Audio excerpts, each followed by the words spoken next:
Hi there, and welcome to another one of my classic reviews.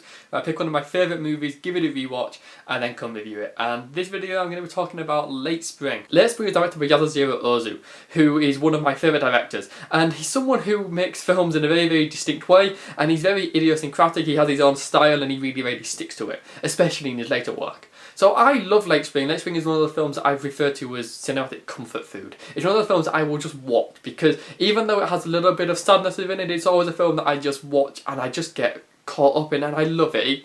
It makes it seem so short. It's one of the films that I just love to watch. It's really, really sweet and tender and happy, but then also sad and also moving. It feels like a whole sort of movie about life. It's just nice, it's just pleasant, I just like to watch it. So the basic premise follows Noriko, who is a young woman who looks after her father, and Noriko doesn't want to get married, but then other people think she should get married, and she's put in this dilemma whether or not she should get married or not. And there's not much to the story because Ozu never really did much about story, really.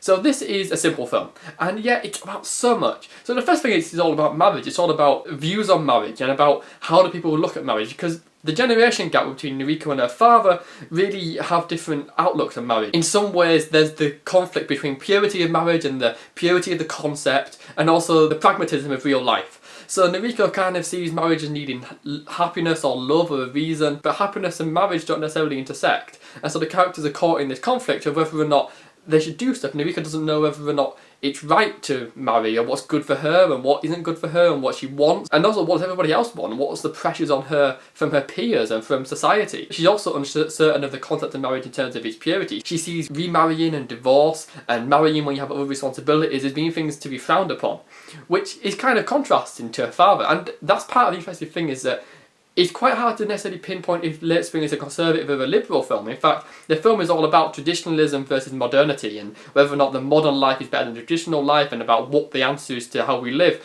But the characters, or the two leads, both have different aspects. The female lead, Noriko, dresses in a modern fashion, but she has very conservative views on marriage, whereas her father, who has conservative views on marriage regarding arranging marriage, but he's also a bit more liberal. There's various aspects of this film which are kind of hard to pin down. In fact, the film is kind of an enigma. In fact, the relationship between the father and daughter is also an enigma. So has she sort of taken on the role of a wife to him in the sense of how she looks after him and how she cooks for him and how she cares for him? Has she taken on the role of a housekeeper? There's a lot of different ways that the film is enigmatic and not really clear. It's very ambiguous. And the real big question is traditionalism versus modernity. What is the system? And both characters are old and new, and it's kind of like society has to move forward, but you can only move forward if people have both the old and the new within them. So that's kind of interesting. The whole thing about marriage is also important, and something Ozu draws on a lot. He definitely draws on the concept of marriage and death as being something that's simultaneous, or almost like marriage is a rebirth. Once you get married, you aren't the same person. So once Noriko does marry in the film, she basically isn't the protagonist of the film anymore, which is an interesting side note. There's also another interesting aspect, which is this film was made in 1949. So this is when American censorship and occupation were still really heavy in Japan. And so there's a lot of American influences in the film. So you have references to Gary Cooper and baseball and Coca-Cola, and some of the signs are in English. There's definitely an emphasis on Americana, and part of this I think is because Ozu was kind of subverting censorship a little bit and including the American stuff, but also kind of mocking it because his film is about modernity, and the modernness in a sense perhaps might be the forced westernization of Japan by America. Perhaps that's what Ozu viewed as the next step, is Japan becoming westernized. And so the film is about that traditional Japanese lifestyle and the future and that concept and how do people change. In fact, part of that is if you're happy, should you change? But I think the film also has this thing about, well, just because something changes doesn't mean you'll never be happy again. It's kind of about preserving Japanese values, but also saying, but you know, change isn't necessarily bad. It's very observant, it's not really making a statement, it's kind of just showing these things, and it's showing the way that Japan was becoming more westernized at the time, and how that kind of manifested itself in some cultural aspects.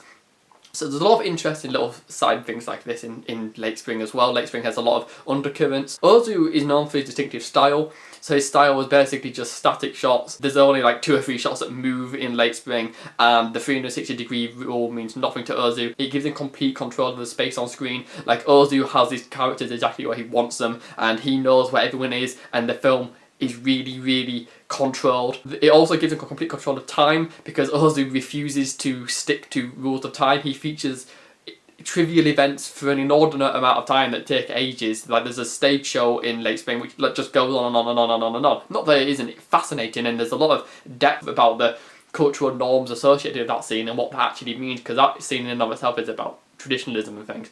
But Ozu also skips out key events. There's a big wedding ceremony that isn't even shown on screen at all.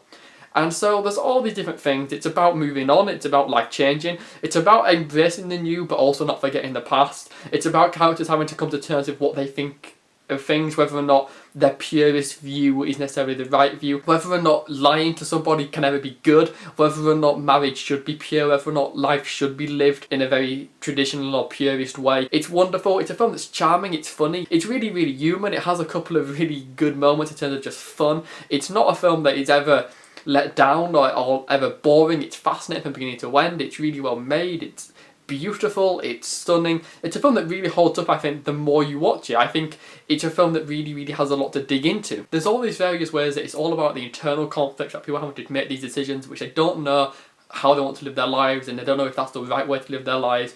And Late Spring is just one of those films that's all about its character, it's all about its mood, it's all about how it just feels, and it feels warm and friendly and inviting, whilst also being occasionally melancholic and a little bit human in the way that it doesn't shy away from realism and from decisions that people have to make. It's certainly a film that has a lot of context and has a lot of interesting side things, but it is masterful.